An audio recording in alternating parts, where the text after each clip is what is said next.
Greetings troopers, Fayod here, and today we were blessed with the first roadmap for Starship Troopers Extermination.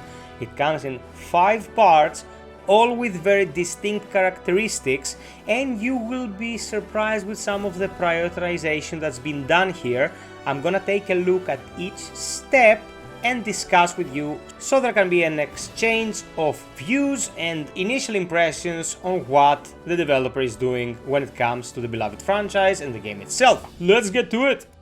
So phase 1 is the phase where we are right now. It introduced AAS mode, Assault and Secure, and ARC mode, that is the more extended one where you collect blue and yellow canisters to have the resources in order to construct the base and then defend it. It's been working solidly enough for an early access game. They have been patching it very regularly since it came out. They are obviously dedicated, and the game is comfortably sitting at a very positive rating right now on Steam, which is at the moment the only platform it's available on. For a game costing 25 euros and promising at least 1 year in development going forward before they come out of the early access stage, it's a very solid and promising start. Moving on to phase 2, we get mutators, probably some modifiers that will alter either the arachnids or us, horde game mode that will lend itself extraordinarily well to the gameplay of this game, player profile and stats, very good stuff, manned heavy machine gun emplacements, that will wreak some havoc, a new playable zone on Valaka map. Dude, I'm Greek, I read Valaka, I think Malaka. If it was Suvlaka, that would have been overkill. I am more interested here to learn about the mutators and what kind of stats and profile we're gonna be getting, because if you think about it and take into context the rest of the updates, this does not mean configuring how we look.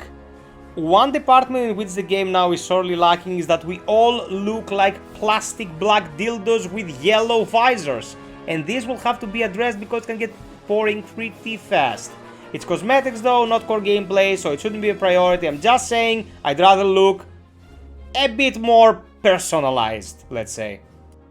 Now we're getting into the meat and potatoes. Class progression 2.0, meaning probably more guns, more perks, more explosives, more utility items, and so on and so forth. Abilities upgrade, maybe rebalancing or introduction of alternative characteristics to some of what we have. Hives. A person yesterday was asking me on stream if we're gonna get cave systems to find brains and stuff like that. This probably hives. Reward system.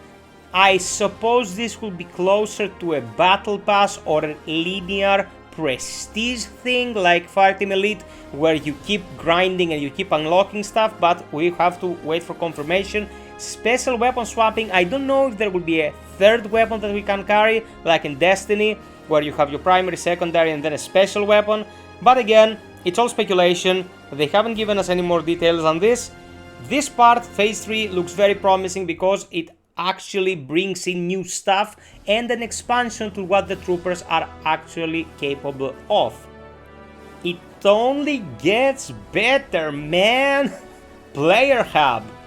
Will we be able to mingle with other people in a social space, showing off our guns and our fashion? Perfect. Emotes. Clans, baby! I can't wait to create a clan for the game. New weapons. Boss bag. Did you want gigantic, menacing bosses? Probably you got covered by the peeps in the development team. Marauder support, and I'm not sure if they're talking about exoskeletons here, and a new planet. So we won't only be fighting on an arid desert, and we will also get other locales, maybe snow, I don't know. A volcanic plate would be interesting, but we'll have to wait and see. This is also very promising, and as you might have noticed, they start small and then expand with more and more challenging ideas, and I hope that little subject to change based on community feedback and development shifts doesn't mean some of this stuff will not get implemented, because I'd be a sad panda indeed if that happened. Now I'm gonna stick to phase 5 for a bit, because this is where the really aspiring stuff will take place. Galactic War metagame, meaning you will either be able to influence or follow how players are doing all over the world. Player customization, and I wanna sit on this after I read the list. New trooper class, self-explanatory. Global death counter, meaning that if players all over the world are not doing well enough, we're gonna lose the war against the arachnids. That would be crazy. And more gore, which is great. The graphics would also need a tune-up at this point, but I suppose they will keep improving the engine as it goes.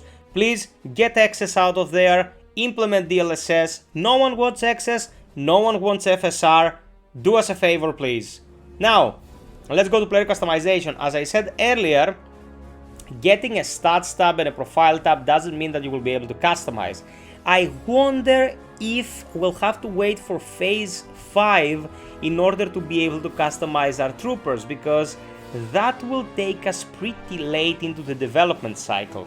Again though, I have to underline, if I'm to choose between more and better gameplay or looking more interesting, I'll take better and more gameplay, more actual content for the game. The grand scale things are very interesting. It's like an MMO where the war shifts and the world state changes. Maybe that will create more challenging scenarios or easier scenarios according to how well we're doing.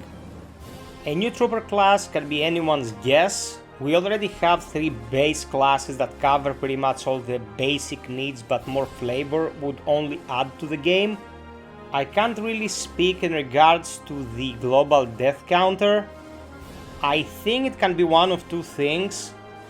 Either some cataclysmic event that will cost us the war and the servers, or progression and certain aspects will reset, or just a big number at the corner of the screen that will say that many people did not extract, and it keeps adding and adding digits until we have like some ridiculous amount years after the launch that shows how many times we effed up during extractions.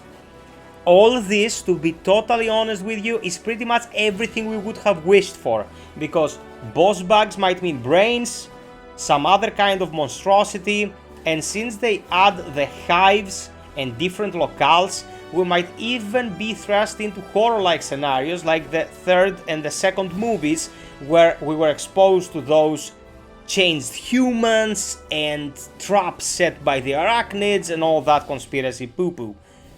So far, so good. I'm gonna say it again, guys, support smaller developers, because this small team right now is able to provide a roadmap a couple of weeks after they released their game. And it's released only one platform, Steam, and we can be pretty sure they didn't have God of War Ragnarok's budget. So people working hard to provide interesting experience should be rewarded and given at least the benefit of the doubt when it comes to what they will be able to deliver.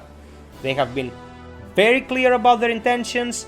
They released a game promising at least 1 year of content when it comes to early access, and then we also have confirmation that they will be considering of whether or not released on consoles as well, in which case I am pretty sure they will include crossplay as well. We don't know what will happen on that front, but the way they're handling their PR and overall approach allows us to be optimistic. So, this launched a couple of hours ago. I did my best to bring it to your attention as soon as possible. I hope you find this news interesting. I will be streaming the game again as we get new content. Right now, it's like beating a dead horse. It's pretty much only 1 map and 2 modes, and we covered that extensively. But stay tuned for more. And until next time, be well, stay frosty, and always travel perfection. Troopers, cheers.